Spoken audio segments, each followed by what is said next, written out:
Welcome back. So today is the day. I started off about a half an hour ago asking what you thought of this whole idea. The Royalmount Mega Mall, call it whatever you will, the Royalmount project is now officially open. A lot of you excited to get there. We actually had a woman saying, or calling the show, she was on her way to the Royalmount Mall. Today is day one. It's a giant project. It's the biggest retail project of its kind anywhere in Canada. It kind of puts Montreal back on the map. I think it's a great idea. So I thought, let's talk to one of the head guy, the developer, Andrew Lutfy at Carbon Leo. Andrew, thanks for being on this afternoon with us. Thank you. Thanks for having me on. So listen, I will tell you, I was lucky enough to be there last night, had a chance to just quickly say hi. I will tell you my initial impression is the place is incredible. And I'm not saying that because you're here. It just is. You walk in, and look, I was a bit of a skeptic. I think I may have said this the first time we spoke, this Skyway and who's taking the Metro. And I want you to explain, by the way, I said, you're an analytics guy. You're a data-driven guy. But we took the Metro last night to get there. It's a piece of cake. Walking across the Décarie Expressway, by the way, in the Sky Bridge was in itself, I think, an experience. And it's nothing. It's literally a 5-minute walk and bang, you're in the mall. So I advise anyone who does want to go down, if you can, take the Metro. It could not be easier. I think it's a great idea. So first of all, congratulations where congratulations is due to you for getting this thing off the ground. Thank you. How long between the original idea and this, Andrew?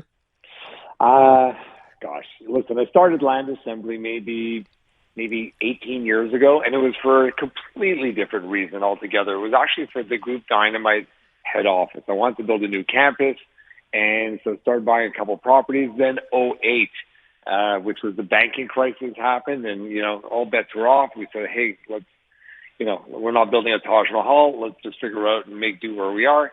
And I sat on that idea for a couple of years, and then I started thinking about the site and thinking, this is just an incredible site. The data is the data is the data is the data.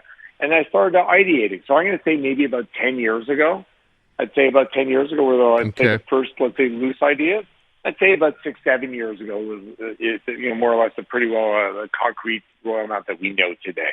So if we look at this project now, and I think it's important to point out to people, I think I heard you say this represents about 8% of what eventually will be, the entire project here. That is kind of correct, a city within a city, which leaves 92% left to go. That's correct. First of all, with respect to what comes, I want to talk about them all, but what comes after this? Even before we get into that, so I know you were there last night. We saw each other for a brief second. There was, 1,800 people having a great time. It was an amazing celebration. Super emotional, but I got to tell you what was unbelievably emotional. So we opened around 9 or 10 o'clock this morning. These are my highlights. I drove up to Décarie around 10 o'clock in the morning, and I look and I say, my God, I think the traffic is more fluid than usual as I got to the Sky Bridge. Number two, I look up, I see people walking through the Sky Bridge. Anyways, the shopping center is packed. Aaron, it is packed beyond my wildest belief. I don't think any of us could have anticipated this. So, and the comments are universally positive. People are just taking pictures.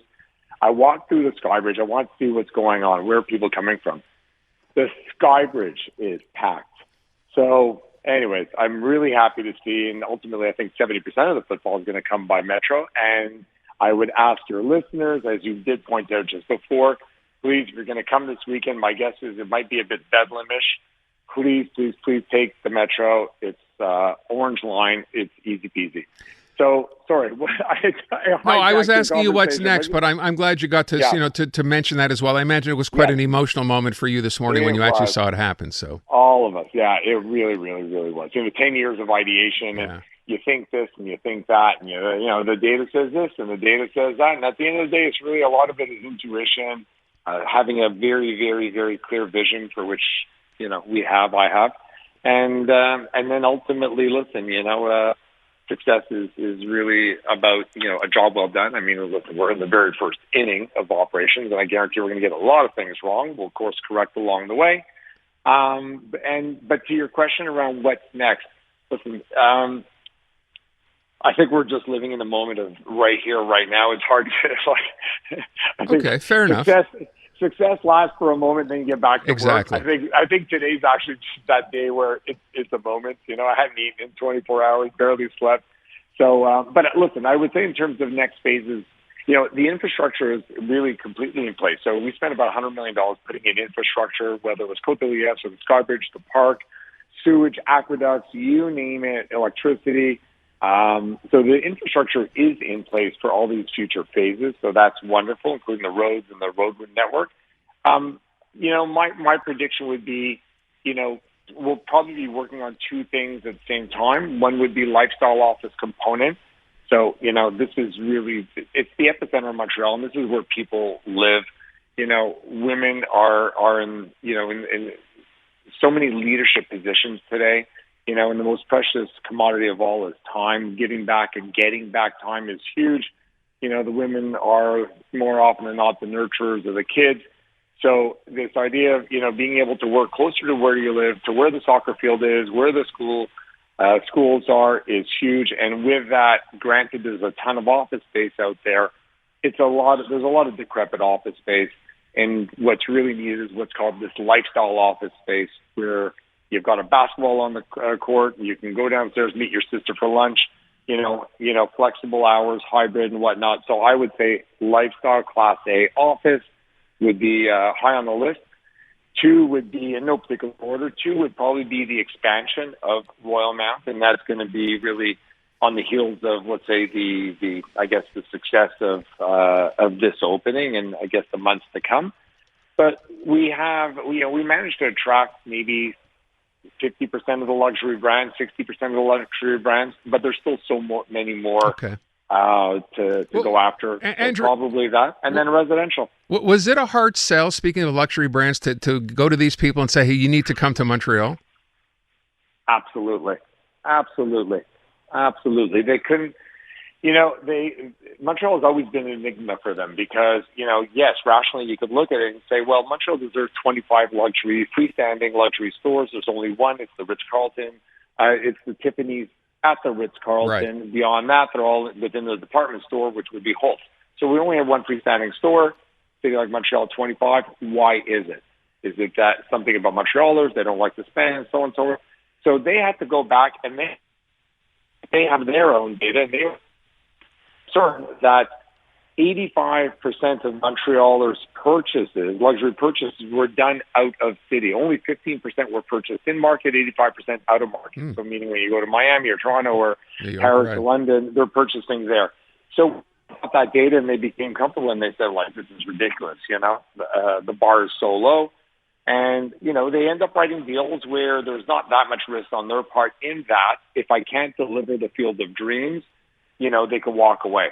Well, so needless to say, in the end, I'm the one who's taking a bet on everything, and it came down to us being able to deliver our field of dreams, for which we, over-index. Not only did we deliver, we over-delivered. So, it just made it easy for everyone to respect their deals. I'm going to run out of time. I did want to mention, I thought it was a bit gratuitous today for the mayor, for Valérie Plante, when asked about Royalmount, to comment about the fact that there's no residential housing, which just kind of a low blow on a day like today. And I know it's been talked about. I know you called out Peter Malouf last night, the mayor of TMR, because ultimately it will be their decision on this. Are you confident that you'll get a green light on this eventually? 100%. 100%.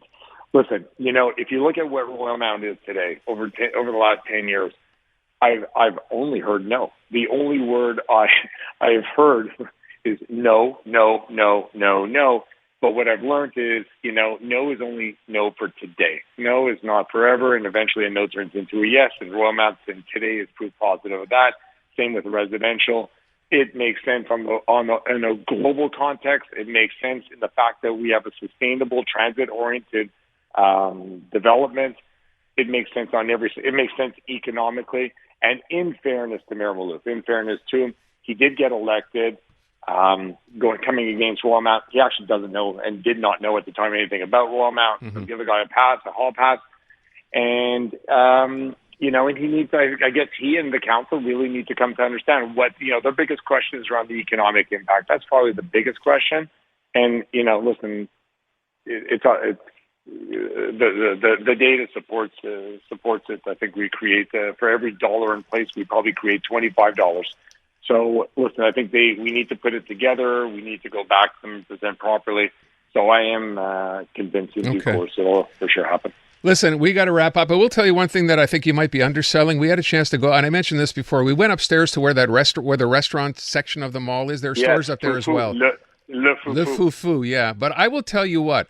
When you step outside onto that terrace, or call it whatever you want, I was floored. It is so pretty out there, the way it was lit up. And I think for maybe some people, as they spend time going here, that's a place I'd want to just be able to go have lunch or hang out or spend some time. I think that was beautiful put together. Thank you. I was there a half an hour ago, and what you were overlooking was our urban park. That park is about 2 acres in size. There's a grassy area you may have noticed in the middle. In the winter, that's going to be a skating rink, and yoga and whatnot in the summer. But that urban park is it's open to all, not just customers of Royalmount. And listen, that's the epicenter of the project, if you will. I love it. I love the whole. Listen, I wish you nothing but success. It's a great project. It puts Montreal on the map, and I think we should all be proud of it. Andrew, thanks so much. All the best. Thank you. Thank you so much. Take good care. Andrew Lutfy from Carbon Leo. Yep, the Royalmount Mall officially open as of today.